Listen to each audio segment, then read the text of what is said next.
आज की ये जो प्रेस कॉन्फ्रेंस है ये हमने कश्मीरी पंडित सभा अम्फला के बिहाफ पे बुलाई है। मैं प्रेसिडेंट हूँ वहाँ का, और हम मजबूर हो के आज प्रेस कॉन्फ्रेंस कर रहे हैं, क्योंकि ये बताना ज़रूरी है कि हमारा जो राबता सरकारों के साथ है वो पिछले 2 साल से रहा नहीं।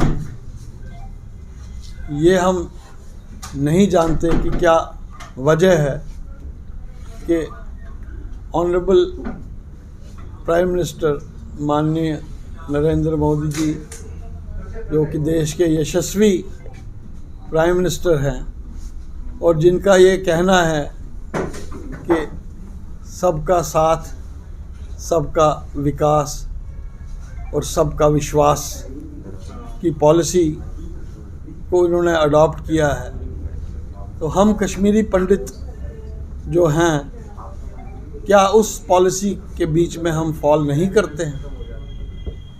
अगर करते होते तो पिछले 2 साल से, खास करके जब से 370 इस स्टेट से हटाया गया, तब से हमारा बराह रास्त कोई सरकार के साथ कोई वार्तालाप नहीं है, एंगेजमेंट नहीं है, और हमारे इश्यूज़ जो हैं पिछले 32 साल पुराने वो पाइल अप होते जा रहे हैं, जिसका कि हमें बहुत खेद है, क्योंकि हमें सारी हमारी उम्मीदें जो हैं वो माननीय प्रधानमंत्री जी और देश के होम मिनिस्टर अमित शाह जी और साथ में लेफ्टिनेंट गवर्नर मनोज सिन्हा जी के साथ हमारी जो होप्स और एक्सपेक्टेशंस हैं वो जुड़ी हुई हैं। लेकिन 2 साल से हम जब हमारा कोई वार्तालाप ही उनके साथ नहीं होती है तो हम अपने जो इश्यूज़ हैं उनके सामने हाईलाइट करने में असमर्थ रहे। इसलिए हमने ये प्रेस कॉन्फ्रेंस आज यहाँ बुलाई है। मैं आप सबका मशकूर हूँ कि आप यहाँ पे हमारे इस दावत पे आप आए और इस प्रेस कॉन्फ्रेंस को कवर कर रहे हैं। जगह यहाँ पे छोटी है, हमारी सभा की बिल्डिंग काफ़ी बड़ी है। हमने ये प्रेस कॉन्फ्रेंस वहीं करने का सोचा था, लेकिन कुछ वजह होने की वजह से वहाँ पे कोई कंस्ट्रक्शन चल रही है, हम आप लोगों को वहाँ पे नहीं बुला सके, यहाँ पे तकलीफ़ दी। हम आपके मशकूर हैं कि आप आए। आपके थ्रू हमारी जो सारी बात है वो माननीय लेफ्टिनेंट गवर्नर और माननीय प्रधानमंत्री जी के पास पहुँचेगी, ऐसी हम आशा रखते हैं। हमने पिछले 2-3 महीने से 5-6 बार हमने ईमेल्स करके लेफ्टिनेंट गवर्नर से रिक्वेस्ट की थी कि हमें टाइम दिया जाए ताकि हम अपने इश्यूज़ जो है आपके पास हाईलाइट कर सकें, लेकिन अनफॉर्चुनेटली ऐसा हो नहीं सका। अब ये सिचुएशन आई है कि इस वक्त हमारे जो पीएम पैकेज के एम्प्लॉइज़ हैं और अदर एम्प्लॉइज़ हैं और जो रिज़र्व कैटेगरी के लोग हैं वो सब धरना प्रदर्शन करने पे मजबूर हुए पिछले 7 महीने से। टारगेटेड किलिंग्स चल रही हैं और टारगेटेड किलिंग्स के चलते सब अपने आप को असुरक्षित महसूस कर रहे हैं, और इस असुरक्षा के ऐसे माहौल में इन एम्प्लॉइज़ को बार बार ये कहा जा रहा है कि आप वापस कश्मीर जाइए, वहाँ पर आप जाके अपनी सर्विसेज ज्वाइन करिए और तभी आपको वेतन भी मिलेगा। तो हमें इस चीज़ की उम्मीद नहीं थी, और चूँकि हमारे 5-6 ईमेल्स, वो मैं आपको दिखा सकता हूँ, 6 ईमेल्स मैं साथ में लाया हूँ जो हमने माननीय लेफ्टिनेंट गवर्नर साहब को पिछले 2 महीने में की, रिक्वेस्ट करते हुए कि हमें टाइम दिया जाए ताकि हम अपने सारे मसले जो हैं उनको आपके पास हाईलाइट कर सकें। हमारा सबसे बड़ा मसला जो है वो वो मैंने जो हमने नोट बनाया है उसमें सब ये लिखे हुए हैं। सबसे बड़ा मसला हमारा जो इतने वर्षों से चला आ रहा है वो है return and rehabilitation in the valley. उसके लिए अभी तक कोई काम नहीं हुआ है। पिछले 8 साल से जब से भाजपा सरकार आई है हमें बड़ी उम्मीदें थी कि इस पे भी कोई स्टेप्स लिए जाएंगे, लेकिन अभी तक पिछले 8 साल से जब से भाजपा सरकार आई है हमें बड़ी उम्मीदें थी कि इस पे भी कोई स्टेप्स लिए जाएंगे, लेकिन अभी तक कोई स्टेप्स लिए नहीं गए। और यहाँ तक कि हमसे कोई अभी तक कंसल्टेशन भी नहीं की गई, हमारे साथ कोई एंगेजमेंट नहीं हुई।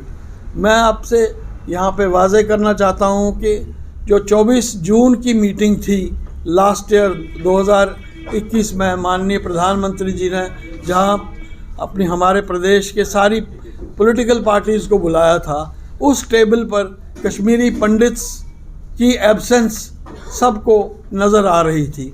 और हमने उस वक्त भी रिक्वेस्ट उनसे की थी कि आपने हमें नहीं बुलाया, ये कह के कि पॉलिटिकल पार्टीज़ को ही यहाँ बुलाया है। तो क्या आप समझते हैं कि 32-33 साल से जो कम्युनिटी डिस्पर्सल में है, जो सारे देश के कोने कोने में और दुनिया के कोने कोने में डिस्पर्स हो चुकी है, वो पॉलिटिकली अपने आप को कोई स्ट्रक्चर्ड ऐसी पार्टी बना सकती थी कि आप हमें उस पर जगह देते। वो अगर आप नहीं कर सके, उसके बाद माननीय होम मिनिस्टर आए थे 24 अक्टूबर को लास्ट ईयर, जब ये टारगेटेड किलिंग्स तकरीबन शुरू हुई थी।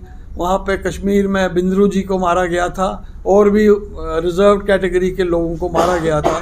ये सब होते हुए इमीडिएटली वो होम मिनिस्टर यहाँ आए थे, तब भी हमने उनसे बात करने की कोशिश की थी। 5 मिनट टोटल मिले थे और हमने उनसे कहा था कि हमसे एंगेजमेंट की जाए ताकि हम बता सकें कि हमारे जो मेन इशू है रिटर्न एंड रिहैबिलिटेशन का कश्मीर में, जो कि हमारा मूल स्थान है, तो उस पर हमारे साथ कंसल्टेशन की जाए और हम उस पर पॉलिसी हम चाहते हैं कि आप रिटर्न एंड रिहैबिलिटेशन की पॉलिसी बनाएं।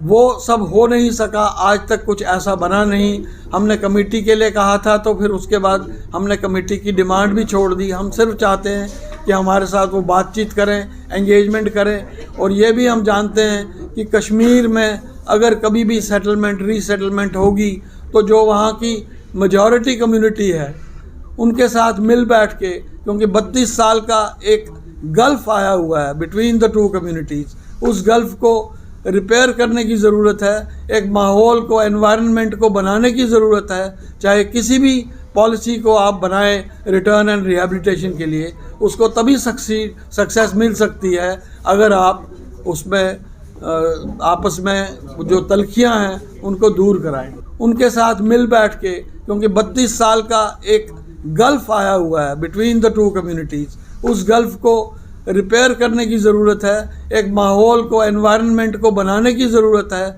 चाहे किसी भी पॉलिसी को आप बनाएं रिटर्न एंड रिहैबिलिटेशन के लिए, उसको तभी सक्सेस मिल सकती है अगर आप उसमें आपस में जो तलखियां हैं उनको दूर कराएं। इसके अलावा आज ये जो मेन मसला इस टाइम खड़ा हुआ है, जिस पर कि हम यहाँ आज गुहार लगा रहे हैं, इसके ऊपर भी हमने, जब मैंने आपसे बताया कि रिक्वेस्ट की मिलने की, उन्होंने ये सोचा कि क्या इनसे बात करेंगे, ऐसा लगता है। तो हमारे बच्चों को, जो हमारा भविष्य है, हमारी कम्युनिटी का जो भविष्य है, और कम्युनिटी का भविष्य है, स्टेट का भविष्य है, सबका भविष्य है, उनको सड़कों पे बैठना पड़ रहा है। तपती धूप में वो जून की गर्मी में भी बैठे थे, और आज दिसंबर जनवरी की इस ऐसी हालात में जहाँ पे टेम्परेचर्स रिकॉर्ड लेवल पर चले गए हैं, वहाँ पे उनको बैठ के प्रदर्शन करने की मजबूरी हो गई है। तो हम इस टाइम मैं आपसे ये ज़रूर कहना चाहूँगा कि कॉन्फिडेंस बिल्डिंग मेजर के चलते उनकी सैलरीज़ जो हैं वो 31 दिसंबर से पहले रिलीज़ कर देनी चाहिए, ताकि उनको भी लगे कि सरकार उनकी जो इश्यूज़ हैं उनकी तरफ बड़ा संवेदनशील है। और कल की एक हमने माननीय डॉक्टर जितेंद्र सिंह जी ने भी एक स्टेटमेंट दिया कि ये एक हाईली सेंसिटिव इशू है, इसको उसी तरीके से डील किया जाए।